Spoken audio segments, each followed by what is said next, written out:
फिर भी तुम्हें बताती हूँ, मैं पुष्पवत की अनाथ कन्या हूँ। कन्या और अनाथ, अभी निकालता हूँ इन दो शब्दों का अर्थ। एक कुच्चे में हो बंद दरिया दो, एक तो तुम्हारी उस पर अनाथ कन्या हो। संभल संभल लंकापति, ज्यादा ना बचन।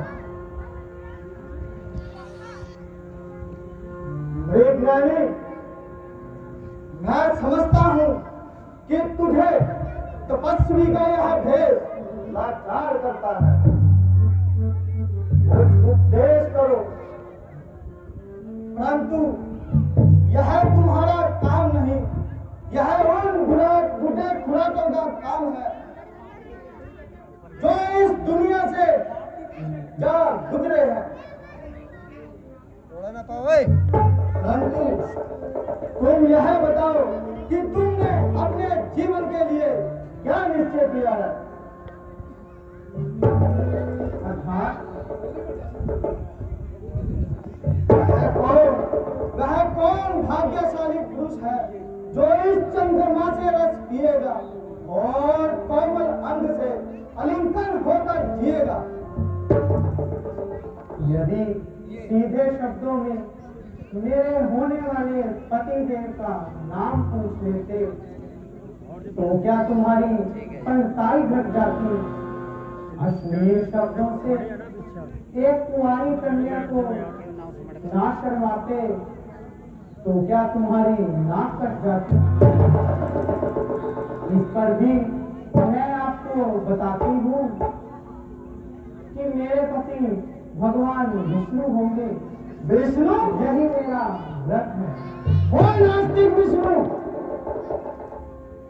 अरे राक्षस, जगदीश्वर विष्णु के प्रति ऐसा दुर्व्यवहार क्यों?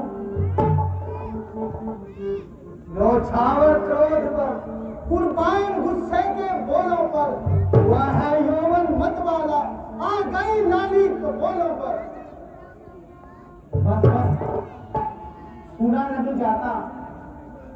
जी चाहता है कि तुम्हें श्राप देकर अभी भस्म कर दूं, ताकि तेरी जिंदगी का सिलसिला टूट जाए और तू रोज रोज के पापों से छूट जाए।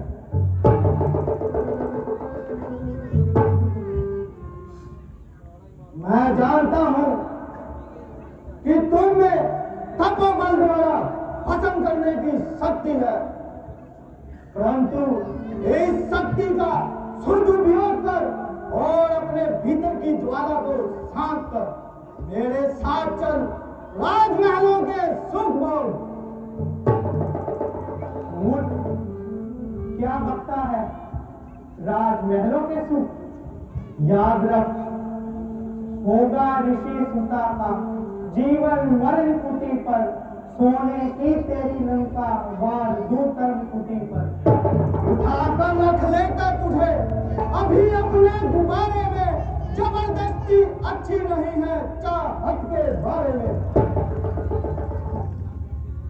जा जा, तू है किस हवा में? जलाकर भस्म कर सकती हूँ एक आंख के इशारे में, पर मैं श्राप देती हूँ तो रखती हूँ कसारे में। शांत शांत और निर्बल बड़ा जरा शांत। सुन, अगर मैं तेरे विष्णु और विष्णु लोक को ही समंदर में डुबा दूं और तेरी इस ख्याली उम्मीदों को पल भर में खो दूं, क्या मुझे स्वीकार करेगी?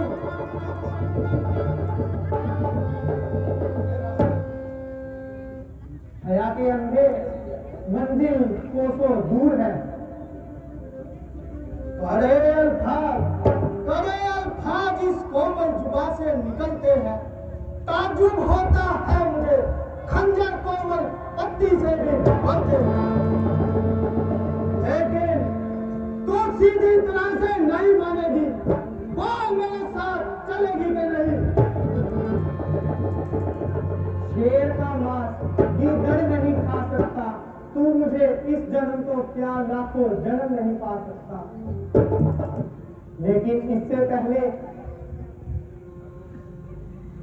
मैं अपने आप को इस दुनिया से उठा लूंगी।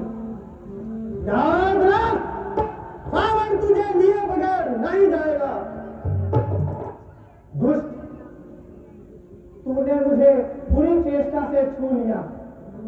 अब यह शरीर भगवान विष्णु के लायक नहीं रहा। अब इसे छोड़कर राजा जनक के यहाँ जन्म लूंगी और सीता के रूप में तेरी मौत का कारण बनूंगी।